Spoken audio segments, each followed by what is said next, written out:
Farid Ahmed royal মাঝি, সম্মানিত সাধারণ সম্পাদক, বাংলাদেশ জাতীয়তাবাদী দল নড়িয়া উপজেলা শাখা। আসসালামু আলাইকুম, বিসমিল্লাহির রহমানির রহিম।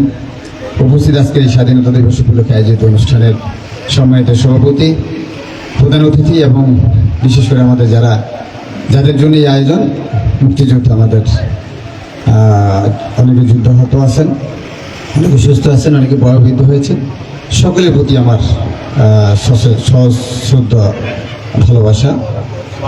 তো আজকের এই অনুষ্ঠানে প্রত্যেকটি বছরেই স্বাধীনতা দিবসে, বিভিন্ন দিবসে, বিজয় দিবসে আপনাদেরকে নিয়ে আমরা আলোচনা করি, আপনাদেরকে নিয়ে আমরা গর্ব করি। অ্যাকচুয়ালি স্বাধীনতার পাকিস্তান থেকে বাংলাদেশ যখন স্বাধীন হয়েছে, আপনারা যারা মুক্তিযুদ্ধ করেছেন, আপনাদের এই মুক্তিযুদ্ধের কারণে অর্জিত স্বাধীনতার কারণে আজকে আমরা বাংলা বা বীর বাঙালি, বীর দর্পে আমরা দেশ শাসন করছি, আজকে আমরা রাজনীতি করছি, কি ব্যবসা করছি।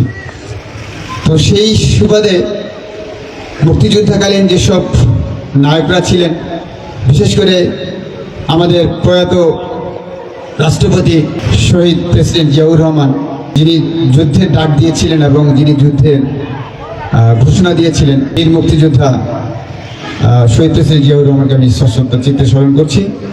ওই মুক্তিযুদ্ধকালীন সময়ে যিনি এই মুক্তিযুদ্ধকে সুসংগঠিত করেছিলেন, নেতৃত্ব দিয়েছিলেন অবিসংগঠিত নেতা শেখ মুজিবকে আমি স্মরণ করছি। কর্নেল ওসমানীকে, ভাইয়েরা, বাবারা, চাচারা যারা আত্মাহুতি দিয়েছেন, সকলের প্রতি আমার সম্মান, সশ্রদ্ধ চিত্তে ভালোবাসা এবং সকলের আত্মার মাগফিরাত কামনা করে আমি আমার বক্তব্য শেষ করছি। কারণ